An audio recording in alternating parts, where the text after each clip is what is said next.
Oke, mungkin sebelumnya saya Ahmad sudah membuat tugas awal yaitu adalah deteksi buku. Tapi proyek itu tidak jadi dikarenakan keterbatasan yang pertama adalah dataset. Di dataset ini kekurangan karena akurasi yang ketimpangan, di mana pada akurasi salah satu fiturnya misalnya adalah masker itu memiliki akurasi yang besar, dan satu lagi ada input yaitu hoodie yang memiliki akurasi rendah, menjadikan ketimpangan dan juga ketidakakuratan dari model yang ingin dibuat sebelumnya.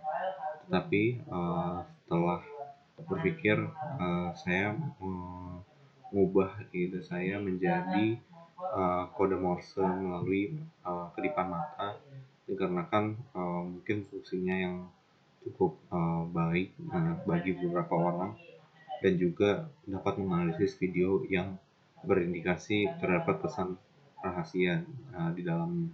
Oke, sebelumnya Assalamualaikum warahmatullahi wabarakatuh. Sebelumnya saya Ahmad Saidi dengan NIM 231151205. Pada video kali ini saya akan menjelaskan proyek computer vision yang saya kerjakan, yaitu sistem AIMORS. AIMORS sendiri adalah sebuah prototipe asistif teknologi berbasis human computer interaction yang memungkinkan pengguna untuk mengetik teks murni menggunakan kedipan mata yang diterjemahkan melalui sandi Morse. Oke, jadi sistem ini dibangun menggunakan Python, computer vision dari OpenCV, pemetaan wajah spasial dari MediaPipe, dan teknik digital signal processing untuk stabilisasi sensor.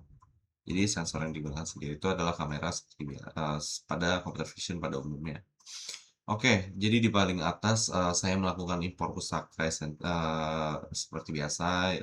Selain CV2 dan MediaPipe, ada dua pustaka krusial. Selain itu yaitu NumPy untuk komputasi aljabar linear dan DQ dari pustaka collection. DQ ini nantinya akan saya gunakan sebagai memori untuk moving average filter pada sinyal mata. Oke, selanjutnya di sini saya melakukan inisialisasi antarmuka agar user experience maksimal dan tidak terganggu. Oke, selanjutnya adalah inisialisasi mesin learning-nya itu sendiri. Saya memanggil modul FastMesh di sini, di bagian sini. Jadi FastMesh dari MediaPipe ini dengan parameter refine landmarks sama dengan true. Ini penting karena saya membutuhkan topologi mata yang presisi, bukan sekedar deteksi wajah global. Lalu saya mendefinisikan titik-titik koordinat kelopak mata. Kemudian saya menginisialisasi state variable untuk mesin pewaktuan atau state mesin saya. Seperti durasi minimal dari dash, durasi spasi karakter, dan pustaka memory dictionary yang memetakan titik dan garis menjadi karakter alfabet A hingga Z. Oke, selain itu, selanjutnya saya akan membahas fungsi get combine dan sinyal filteringnya. Jadi di sini adalah fungsi get combine here-nya. Jadi ini adalah fungsi dari sistem. Jadi untuk mendeteksi kedipannya, saya menggunakan algoritma dari AI aspect ratio atau bisa dibaca IR.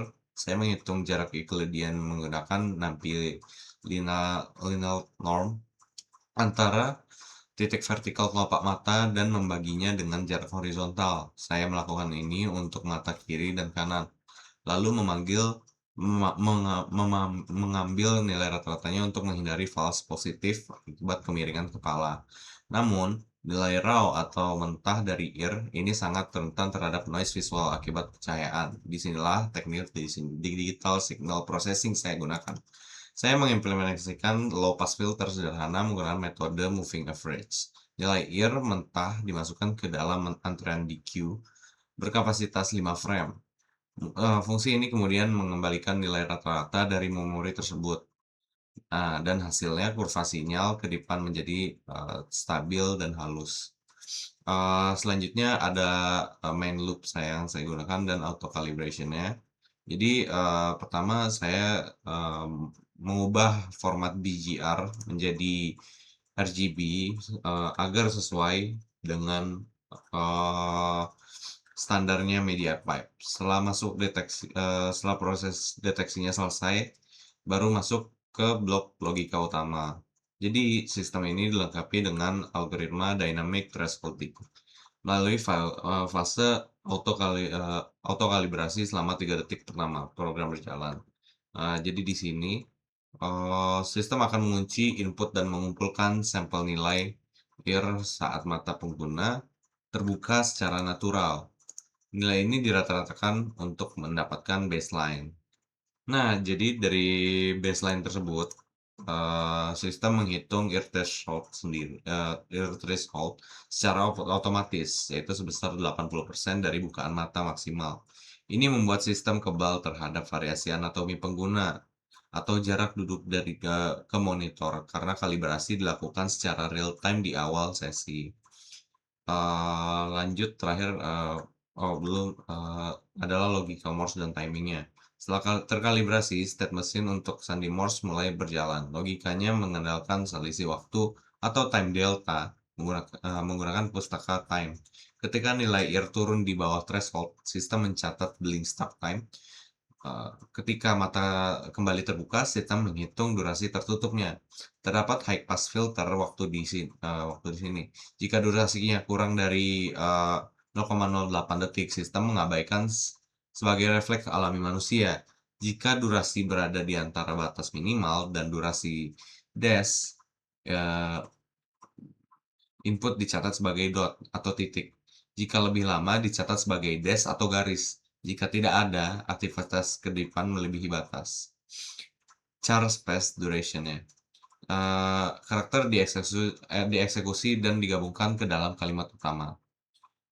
Oke, yang terakhir baru itu cuma render UI dan hardware interrupt-nya. Terakhir karena UI-nya itu dibutuhkan yang interaktif juga dan juga dapat dilihat oleh pengguna sebagai UI yang oke. Saya menaruhnya di bagian bawah. Selain itu saya juga agar pengguna tidak terbebani dengan menghapus karakter dengan kedipan mata yang sebelumnya pernah saya coba rancang. Saya menggantinya dengan backspace untuk sementara karena saya masih belum menemukan cara yang terbaik untuk mengubah kedipan mata menjadi backspace secara akurat atau tidak melelahkan dan juga tidak mengganggu Morse code yang sudah ada. Oke, mungkin bisa langsung masuk ke dalam uh, uh, praktiknya. Oke, di sini saya sudah karena saya sudah melakukan virtual environment di sini. Jadi saya akan jalankan di sini untuk melihat hasilnya. Oke, jadi bisa dilihat ya, sebelum sistem ini dimulai, sistem akan melakukan kalibrasi terlebih dahulu, di mana kalibrasi ini untuk mendapatkan nilai threshold dari IR-nya sendiri. Nah, nilai threshold dari IR sendiri ini yang dijadikan acuan untuk dikalibrasi lagi dari titik-titik yang ada di mata. Nah, jadi di sini dapat dilihat, mungkin ini karena kamera saya yang agak kurang bagus resolusinya dan juga pencahayaan yang emang kurang dari sananya. Tapi jika dicoba, saya akan mencoba menuliskan SOS.